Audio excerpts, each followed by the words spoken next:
For you, it might be obvious that your university should establish a green office. Just go ahead and approve it, you might say.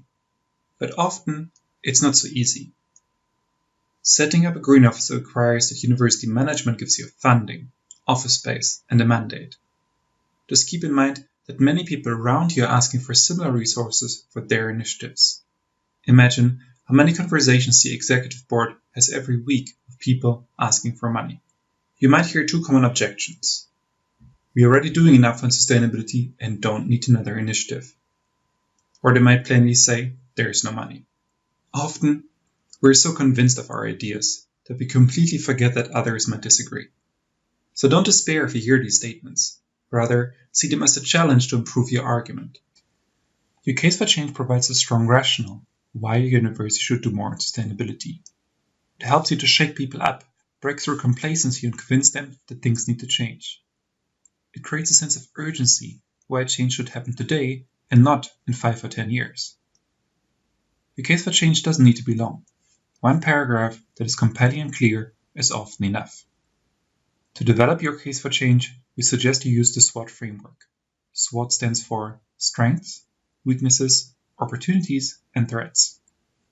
First, you focus on the strengths. What's already going well regarding our sustainability efforts? Then you move on to weaknesses. What challenges do we face? Regarding opportunities, you ask, what resources, people, or networks can we mobilize to move sustainability forward? Finally, you ask about the threats. What are the risks of inaction? What will happen if the university continues with business as usual? You invite the sustainability initiatives you mapped to provide their perspective on these questions. First, you collect as many answers as possible to get a diversity of perspectives. Then you prioritize the issues you found to just focus on the key answer to each question. This prioritization is important since you want to create a story that people can easily understand and relate to. You then use those key issues to develop your case for change.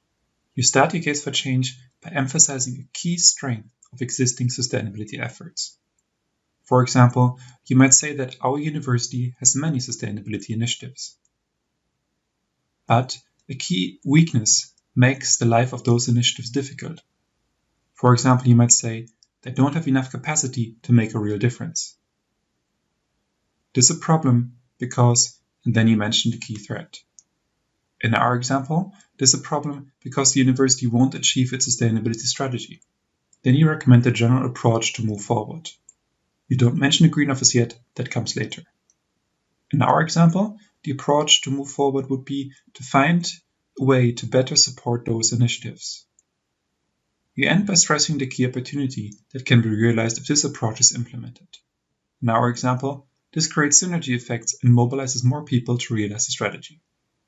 And here's the framework again. Don't worry if the beginning might be difficult.